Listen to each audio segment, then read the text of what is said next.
En 1924, Adolf Hitler escribió Mein Kampf, Mi lucha, un libro lleno de odio. Su último pasaje es un grito fanático. El Estado que rechace la contaminación racial dominará el mundo inevitablemente.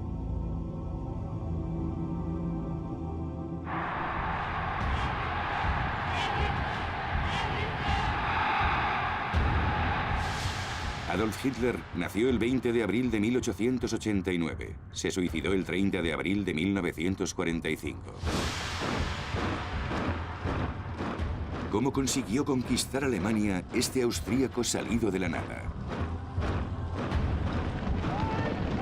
¿Cómo consiguió sembrar las semillas del odio y la violencia?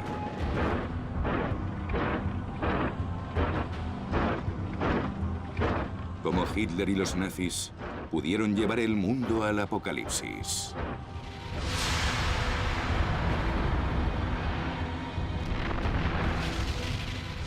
Apocalipsis, el ascenso de Hitler.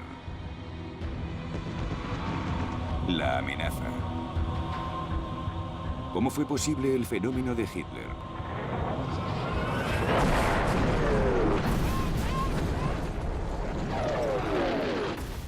En Mein Kampf, Hitler escribió: La Primera Guerra Mundial fue el momento más inolvidable y sublime de mi existencia terrenal. Durante 4 años, el cabo Hitler había sido un correo que llevaba mensajes al 16º Regimiento de Infantería Bávaro. Iba de trinchera en trinchera entregando las órdenes a los soldados. Era una misión peligrosa. Fue condecorado con la Cruz de Hierro. Solía llevar su cruz de hierro debajo de la insignia del partido nazi.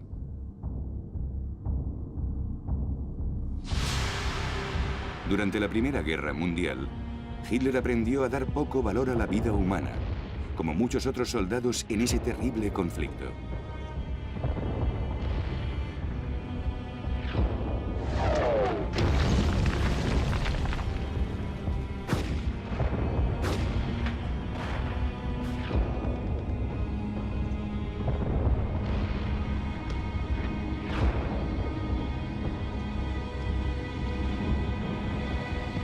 Gradualmente fue convirtiéndose en un fanático nacionalista.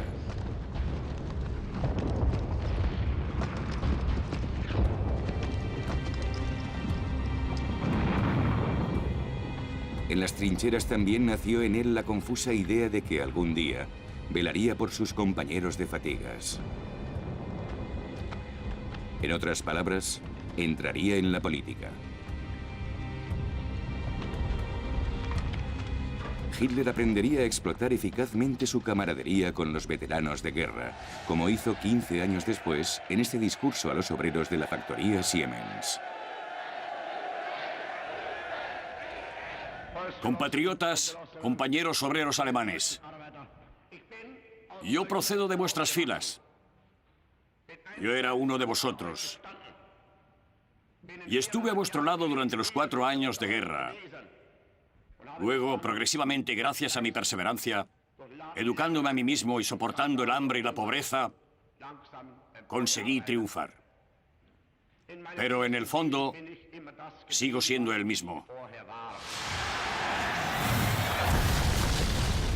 Una sucesión de eventos aceleraría su compromiso político. La noche del 13 de octubre de 1918, un ataque con bombas de gas le dejó temporalmente ciego. Fue evacuado a un hospital de campaña y después a Alemania. Mientras, en el frente, los alemanes eran rechazados y muchos cayeron prisioneros.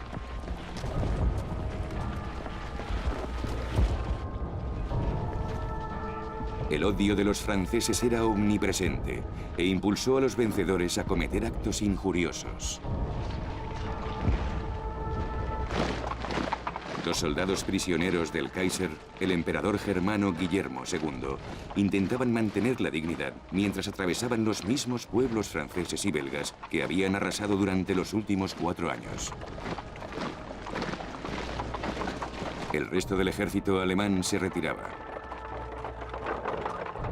Esos soldados recordarían el sabor de la derrota, que los propagandistas de la extrema derecha achacaban a los elementos antipatriotas de Alemania, aquellos que negociaban con el enemigo. En esos momentos tuvo lugar un suceso en la vida de Hitler que siempre consideraría decisivo.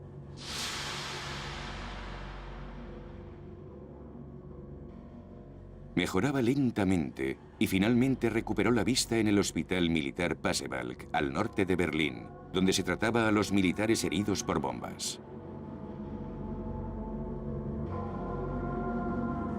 Hitler contaba que cuando se enteró de la abdicación del emperador, del fin de la monarquía alemana en favor de la República y del armisticio del 11 de noviembre de 1918, que significaron la derrota de Alemania, oyó una voz interior. Dijo, esa voz me instó a liberar al pueblo alemán y a restaurar la grandeza de Alemania. A esa alucinación, Hitler añadiría su obsesión. Para él, el águila alemana había sido apuñalada por los judíos. En Mein Kampf escribió, si durante la guerra hubiésemos usado gas venenoso contra los 12 o 15.000 hebreos que corrompían a la gente, el sacrificio de millones de hombres no hubiera sido en vano. A finales de 1916, los jefes del ejército imperial, el mariscal de campo Hindenburg y su adjunto, el general Ludendorff, en un enfermizo gesto ultranacionalista, ordenaron un recuento de los soldados judíos sospechosos de comportamiento antipatriótico.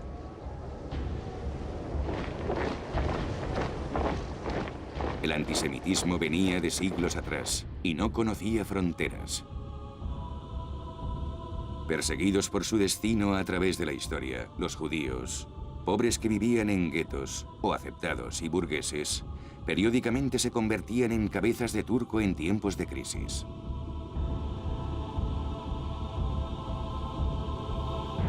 En Rusia, a principios del siglo XX, fueron víctimas de pogromos, masacres. Muchos de los que escaparon de la persecución se asentaron en Alemania.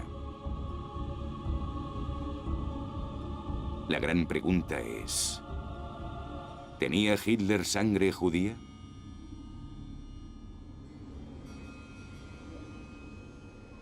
Uno de los secretos mejor guardados del régimen nazi era que no se podía probar lo contrario. No sabía quién era uno de sus abuelos.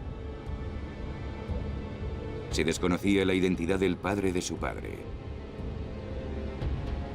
La abuela de Hitler se casó posteriormente con un molinero, Johann Hitler, que lo reconoció como hijo y le dio su nombre. Según las leyes nazis, Hitler no pasó por la llamada protección de la sangre, criterio impuesto por los alemanes, que para evitar la persecución debían probar que ninguno de sus 4 abuelos era judío. Hitler no podía probar que no era judío según los términos nazis. Adolf Hitler nació el 20 de abril de 1889 en el seno de una familia católica en lo que entonces era el Imperio Austrohúngaro, en Braunau am Inn, una pequeña ciudad de la frontera con el Imperio Alemán. Su padre era agente de aduanas. Enviudó y se casó nuevamente con una prima mucho más joven que él. Una unión entre parientes consanguíneos. Durante la primera infancia de Hitler, la familia se trasladaba a menudo debido a los cambios de destino del padre a lo largo de la frontera.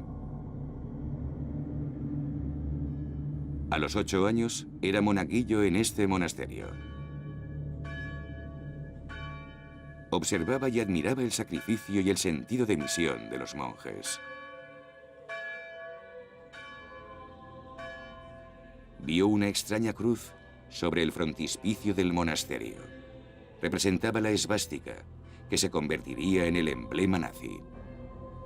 Hitler recordaría siempre la cruz del monasterio como si fuera un presagio de su destino.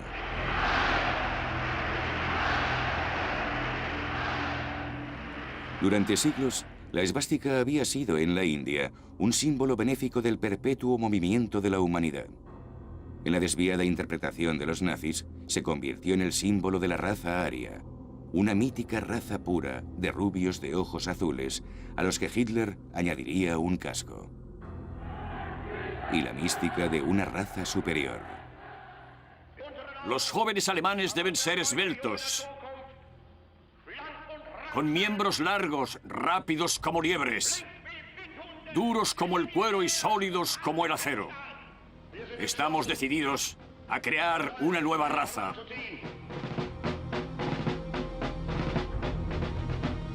Al crecer, Hitler no respondía a ese ideal. Estaba muy mimado por su madre.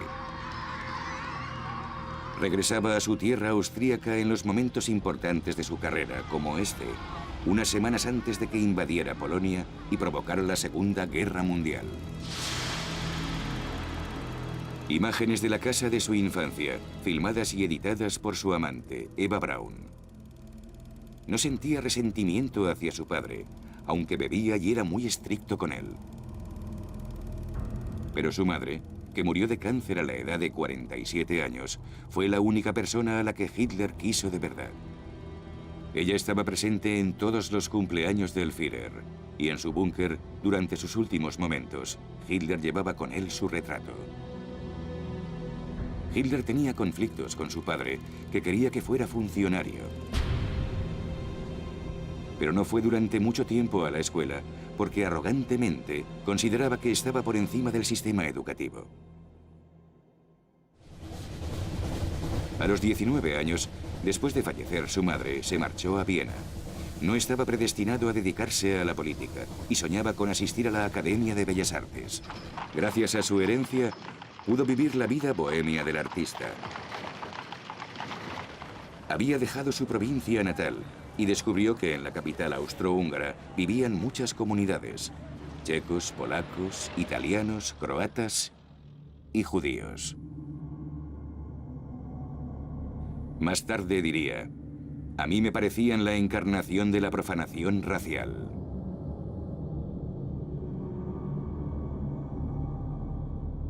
Se presentó al examen de ingreso en Bellas Artes, para el que apenas se había preparado. A pesar de ser su mayor ambición, no fue admitido. El periodo siguiente fue difícil. Era justamente antes de la Gran Guerra. Vivía en una casa de huéspedes para hombres y sobrevivía copiando postales para los turistas. Ganaba poco dinero, pero iba a la ópera para oír a Wagner, que, como contaba un amigo, hacía entrar en trance a Hitler. Hitler, cuya vida cotidiana era cuando menos mediocre, soñaba con los héroes germánicos de leyenda. Una de sus óperas favoritas era Rienzi, en la que un joven guerrero asume la misión de salvar a su pueblo.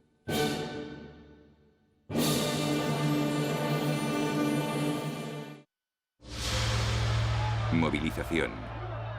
Hitler tenía 25 años el 2 de agosto de 1914 y la declaración de guerra transformaría su fallida vida de artista. Anteriormente, para escapar del servicio militar, había huido a Austria. Entonces estaba en Alemania, en Múnich, arrastrado por la locura y los extremos sentimientos nacionalistas que llevaban a toda Europa hacia la gran masacre. Luchó en la guerra y la guerra lo transformó.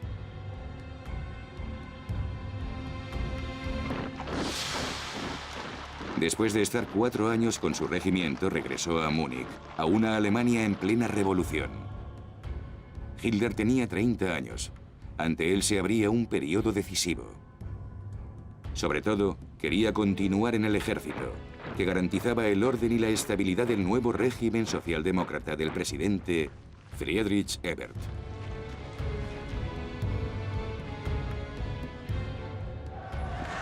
La joven república debía enfrentarse al movimiento revolucionario marxista, que intentaba hacerse con el poder como habían hecho los bolcheviques en Rusia 2 años antes. El ejército los aplastó con la ayuda de voluntarios nacionalistas, el Freikorps, terreno de cultivo para el futuro partido nazi. Hitler sirvió en el ejército con gran celo. Su principal objetivo era tener un techo bajo el que cobijarse y mantenerse, y para ello hacía lo que fuera. Se convirtió en un provocador, en informador y denunciaba a los compañeros sospechosos de ser rojos.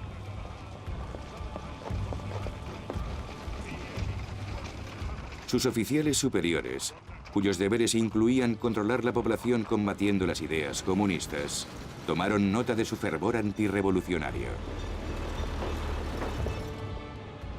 Le encomendaron una misión: la reeducación política de los soldados que regresaban a Alemania y de los prisioneros de guerra. Nota sobre Hitler de los oficiales al mando: es un orador nato. Su fanatismo y demagogia cautivan a la audiencia y les hace pensar como él. Hitler dijo: en ese momento me di cuenta de que tenía el don de la palabra. Desde el principio, Hitler supo subir de intensidad y decir a sus oyentes lo que querían oír exactamente. En 1919, denunció la vergüenza nacional del Tratado de Versalles.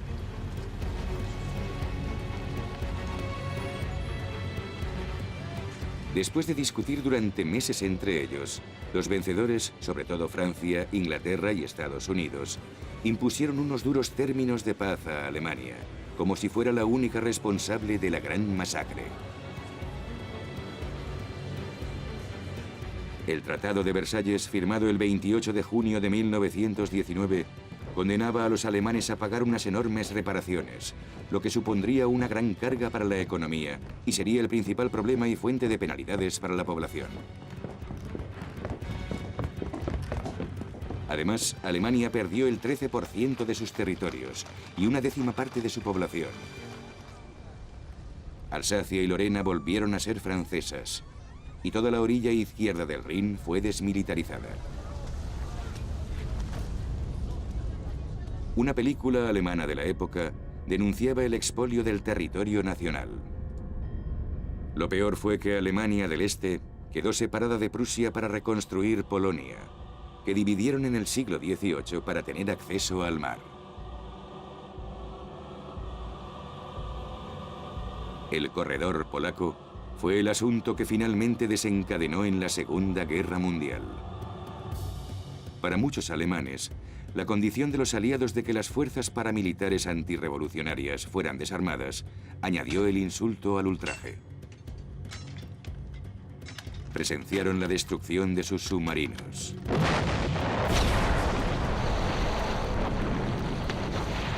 Sus acorazados y su fuerza aérea. El ejército alemán quedó reducido a 100.000 hombres. Contra sus deseos, Hitler fue desmovilizado y enviado a esta región bávara soliviantada, donde proliferaban los grupos de extrema derecha. Aquí fue filmado por primera vez durante una manifestación del DAP, el Partido Obrero Alemán. A principios de 1919, el ejército le había ordenado que se infiltrara y espiara a ese grupo. Sin mejores perspectivas, se registró como miembro y se convirtió en agitador político a tiempo completo. Políticamente, en Bavaria predominaba la derecha, aunque en Berlín ostentaba el poder la República Weimar, de centro-izquierda, que debía su nombre a la ciudad en la que se había votado legalmente la nueva Constitución.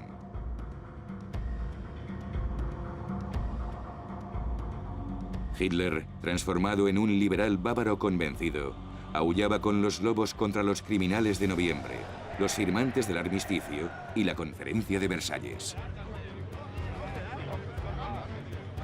El ejército compartía esos sentimientos, especialmente los veteranos de guerra, que se reunían en las grandes cervecerías. Una de ellas era la Burgerbrau Keller, donde el 13 de agosto de 1920 hizo Hitler su debut político con una conferencia titulada ¿Por qué somos antisemíticos?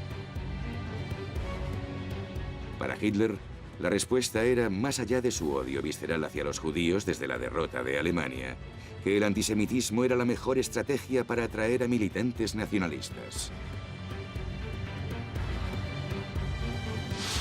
Hitler galvanizaba a los radicales de su pequeño grupo de extrema derecha. Lo convirtieron en su líder y le compraron un coche, prueba de su importancia. Hitler cambió el nombre del partido, asociando los términos nacional y socialismo. Su objetivo era hacerlo más atractivo y demostrar su postura anticapitalista.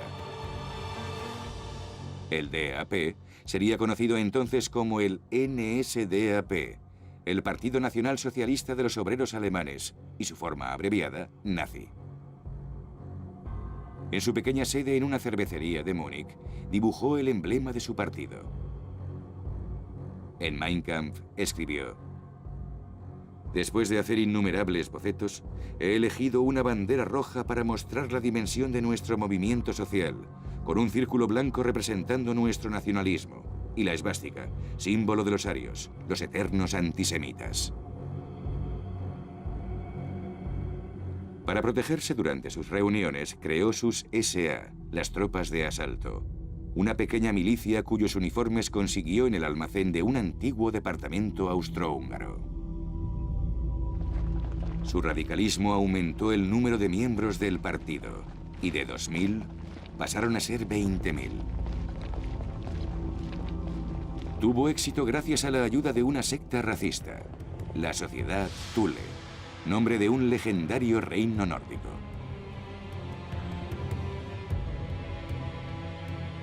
Sus miembros financiaban un periódico con fondos de origen cuestionable.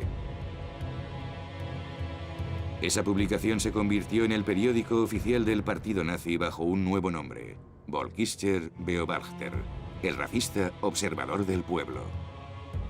Su editor, Alfred Rosenberg, era miembro de la Sociedad Thule y actuaba como teórico del antisemitismo. Sería un importante inspirador del Shoah, el Holocausto.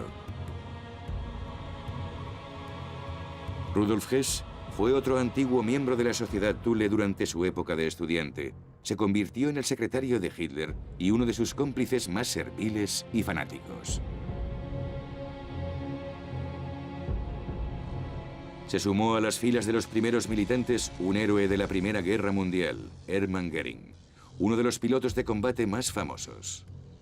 Como muchos otros veteranos, tenía dificultades para readaptarse a la vida civil. En Hitler encontró a alguien que compartía sus propias ideas antirrevolucionarias. Se convirtió en el número 2 del régimen nazi y en el instigador de los campos de concentración. En 1922, en un desfile político, Hitler situó a Göring cerca del general Ludendorff, que aún llevaba su casco prusiano para demostrar a los veteranos que su gran jefe en tiempos de guerra apoyaba a los nazis. Ludendorff, uno de los hombres responsables de prolongar la guerra, estaba convencido de que los políticos le negaban su victoria. Esta teoría era compartida por varios generales alemanes. La adhesión de Ludendorff a las ideas nacionalistas abrió nuevas perspectivas a Hitler. Todo parecía posible. En Italia, la extrema derecha, el partido fascista de Benito Mussolini, acababa de hacerse con el poder.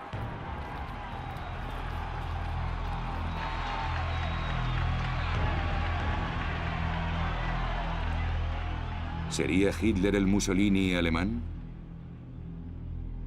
1923 sería un año decisivo.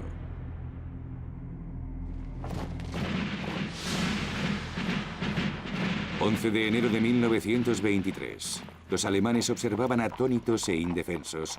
cómo los soldados franceses y belgas tomaban el control de Ruhr... la región minera y productora de acero. Fue el resultado de que los alemanes se negaran a pagar las reparaciones de guerra... las indemnizaciones impuestas por el Tratado de Versalles.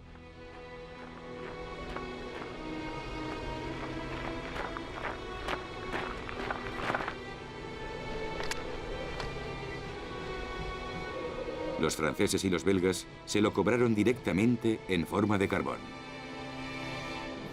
Consecuentemente, el gobierno alemán ordenó la resistencia pasiva, una huelga de mineros y ferroviarios. Pero los franceses reemplazaron a los huelguistas.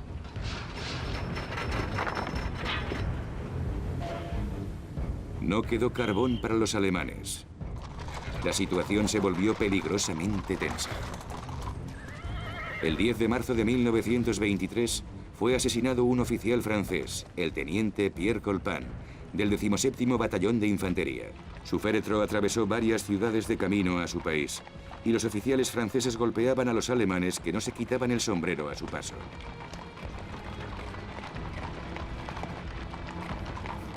Imágenes imborrables, capturadas para siempre, serían provechosamente explotadas por los nazis. Hitler denunció la debilidad del gobierno que permitía que los franceses trataran a Alemania como a una de sus colonias.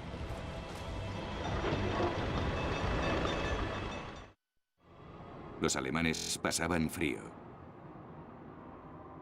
Los alemanes tenían hambre.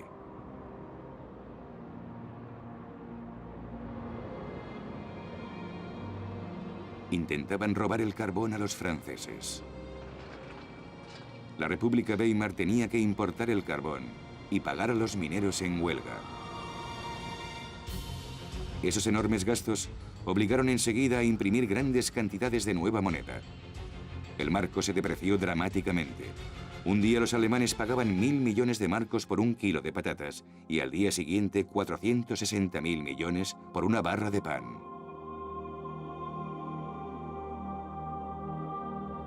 Con un aumento de la inflación y el desempleo sin precedentes, se movilizó la extrema derecha bávara con el general Ludendorff a la cabeza.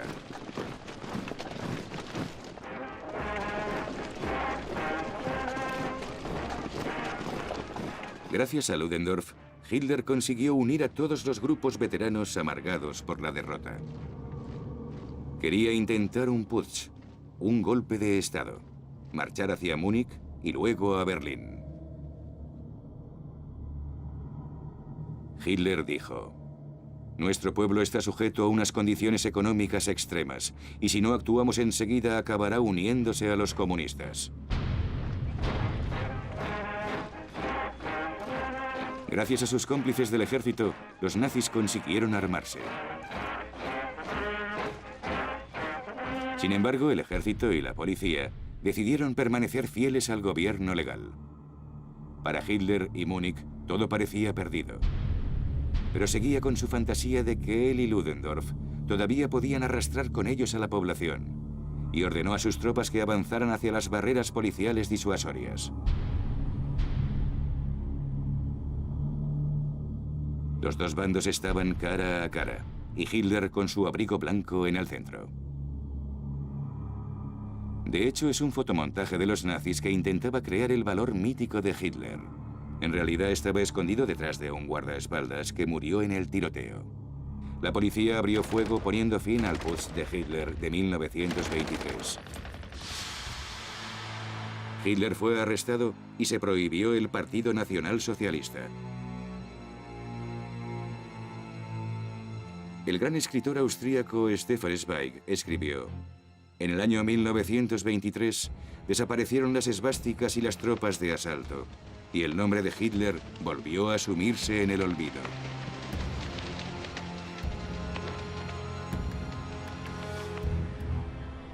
Tres meses después del arresto de Hitler, se inició en Múnich el juicio a los golpistas. Hitler fue acusado de alta traición, que se castigaba con pena de muerte. Ludendorff, que no había sido encarcelado, llegó al juicio en un lujoso coche con sus abogados. Había sido puesto en libertad inmediatamente por respeto a su glorioso pasado y porque continuaba teniendo partidarios influyentes. Fue absuelto.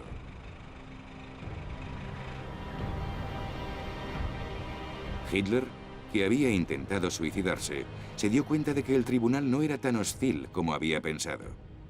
Utilizó todo su talento para la oratoria, lanzando su habitual invectiva contra el gobierno y los judíos. El estrado se convirtió en un inesperado púlpito.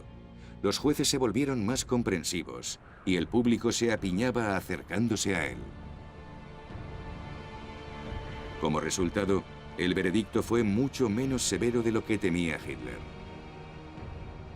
Fue condenado a 5 años en una relativamente cómoda celda con vistas al campo.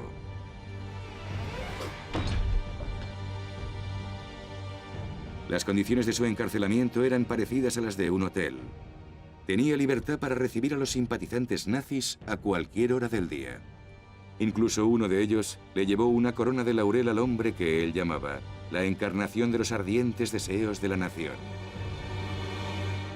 Hitler podía recibir cualquier publicación que quisiera, e incluso empezó a leer a Marx.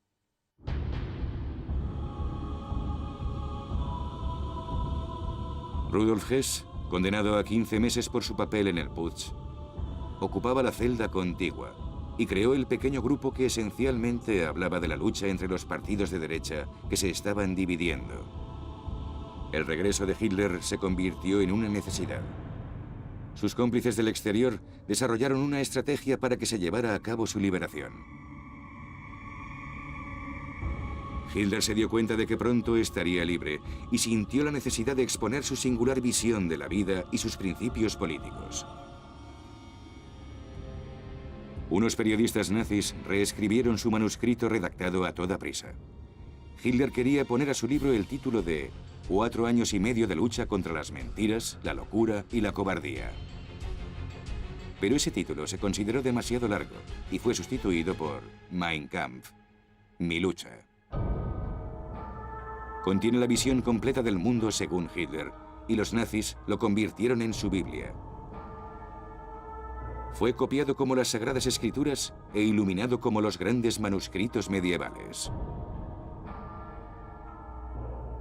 Hitler habla de la lucha de la raza dominante, la raza aria germánica, de individuos altos y rubios, de la necesaria conquista de su espacio vital, de la erradicación del comunismo y del cruce entre franceses y judíos, que a los ojos de Hitler ni siquiera pertenecían a la raza humana.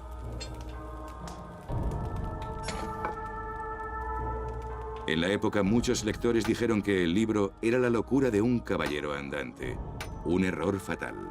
Por el contrario, debían haberlo leído cuidadosamente y tomárselo muy en serio, porque fue lo que provocó la muerte de 50 millones de seres humanos.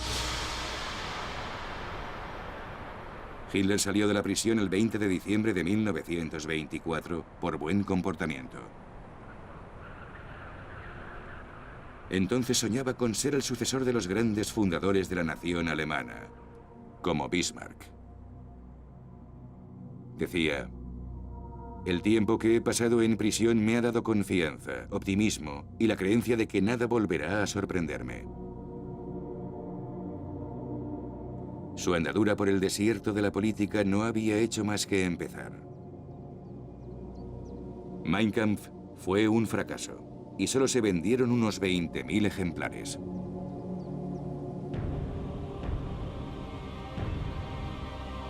Hitler pasaba mucho tiempo en un pueblo bávaro de montaña, Berchtesgaden, donde había alquilado un pequeño chalet. Escribió el segundo volumen de Mein Kampf. Trataba sobre todo de su proyecto de expansión del espacio vital de Alemania hacia Rusia.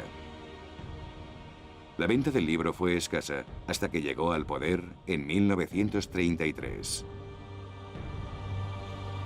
Cuando Hitler ascendió al poder, Mein Kampf era casi de obligada lectura.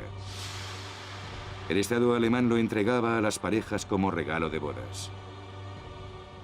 Si no lo tenías en tu estantería, podías ser denunciado por tu asistenta. Por H o por B, Mein Kampf se vendía y fue traducido a incontables idiomas. Los derechos reales eran astronómicos e hicieron muy rico a Hitler.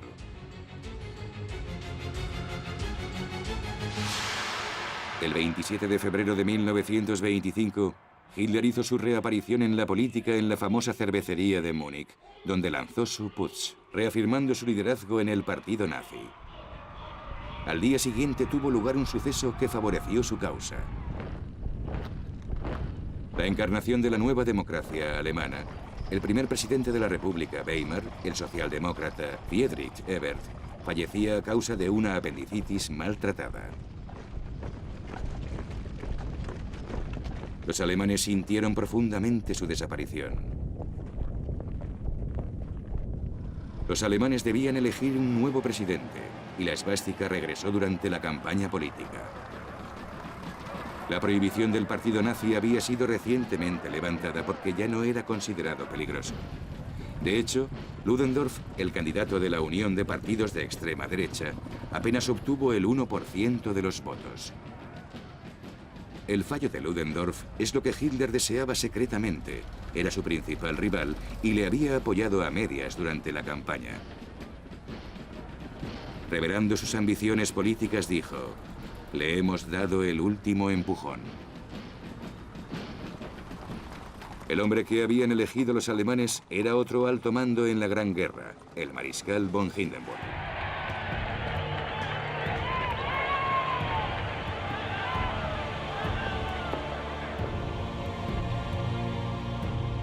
En 1870, siendo un joven oficial, había estado presente en la proclamación del Segundo Imperio Germano en el Salón de los Espejos de Versalles. Tranquilizó al ejército y unió a los conservadores, a quienes preocupaban las izquierdas, y al resto de Europa. Hitler permaneció a la espera. El partido nazi consiguió extender su cáncer a través de Alemania y alcanzó los 170.000 miembros.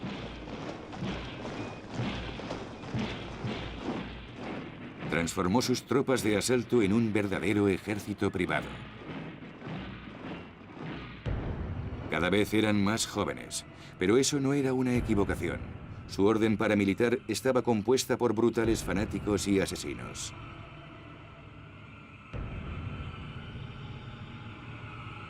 Su nuevo uniforme se ganó el sobrenombre de camisas marrones. Imitaba a las camisas negras de Mussolini, que unos años antes habían desfilado con éxito en Roma. Otro símbolo prestado por Mussolini era el saludo romano, con el brazo estirado y acompañado de un grito gutural. En el caso de Mussolini era Viva il Duce. Hitler lo convirtió en Heil Hitler, ¡viva Hitler!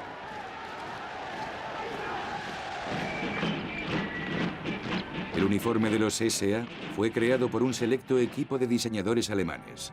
Entre los confeccionistas estaba el diseñador de Stuttgart, Hugo Boss, que lo anunciaba en sus campañas publicitarias.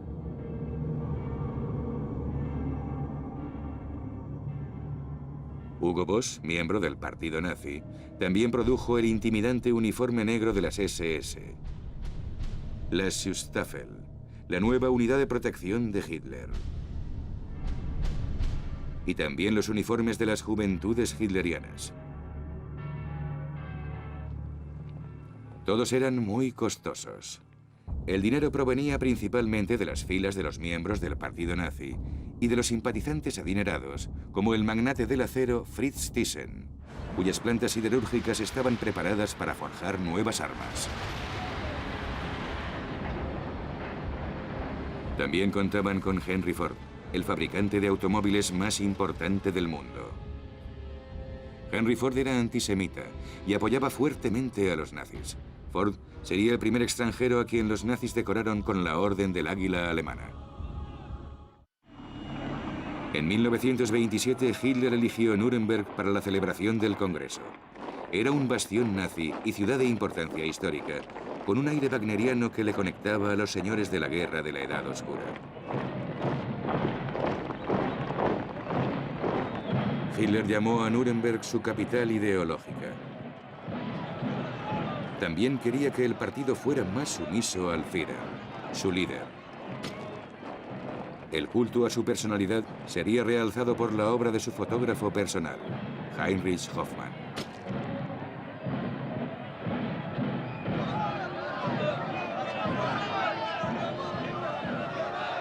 Siempre en el centro de los eventos, y nazi desde el principio, era un virtuoso de la Leica, y siempre estaba cerca de su patrón. Hoffmann tomó una serie de sorprendentes fotografías intentando mostrar el mejor lado personal del líder.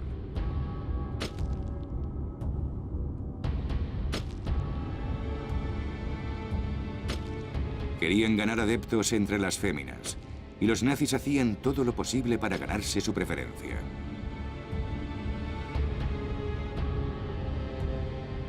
En la pequeña tienda de fotografía que Hoffmann tenía en Múnich, Como siempre, inspirado por Wagner y fascinado por los teatrales movimientos de los cantantes de ópera, Hitler estudió una serie de gestos que transmitieran dominio para utilizar en el primer gran congreso nazi.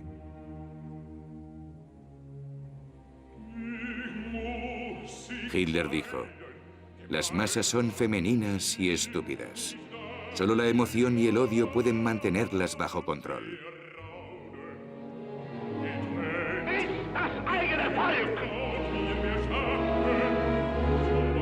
Deutsches Volk hilft dir selbst. Jeder soll helfen. Diesem unerhörten Zwang beugen. Odio. Eso es exactamente lo que los SA sembraban en Alemania, empezando por los judíos de los barrios de las grandes ciudades.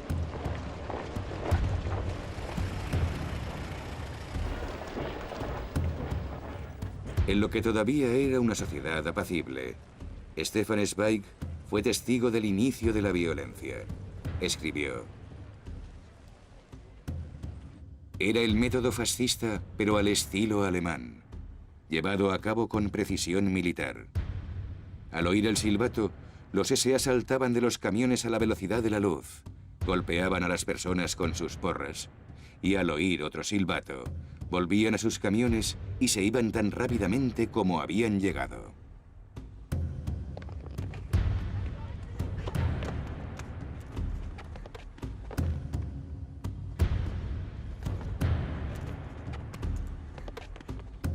Pero la intimidación y el terror produjeron escasos resultados.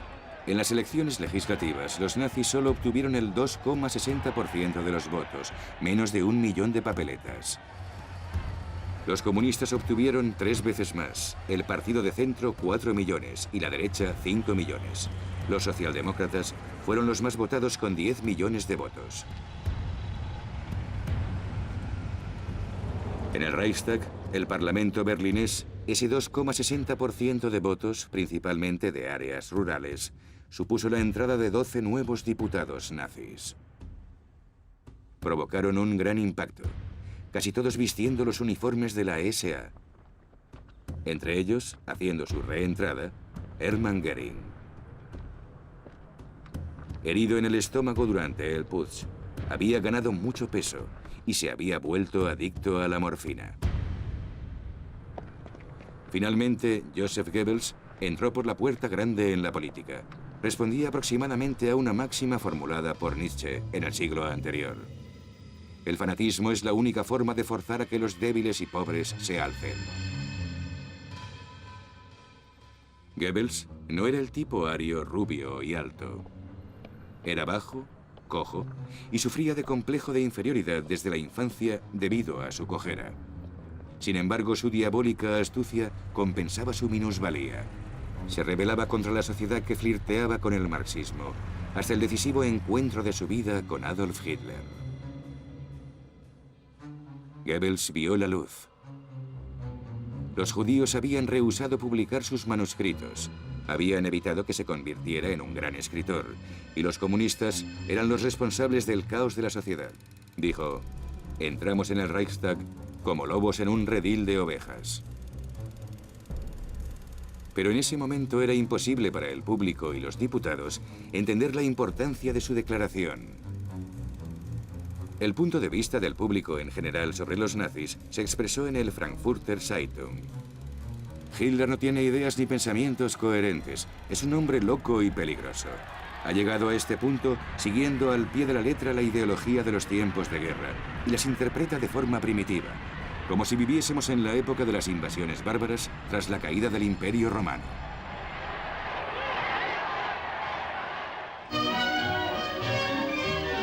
Alemania no estaba preocupada, pero para Hitler era una catástrofe importante no tener futuro en la política. El historiador Ian Kershaw escribió: "Sin la Gran Depresión, sin el colapso de 1929, sin la desintegración de la burguesía, los liberales y los conservadores, Hitler podría haber sido un chiflado en las últimas líneas políticas". Pero Hitler nunca abandonó su misión.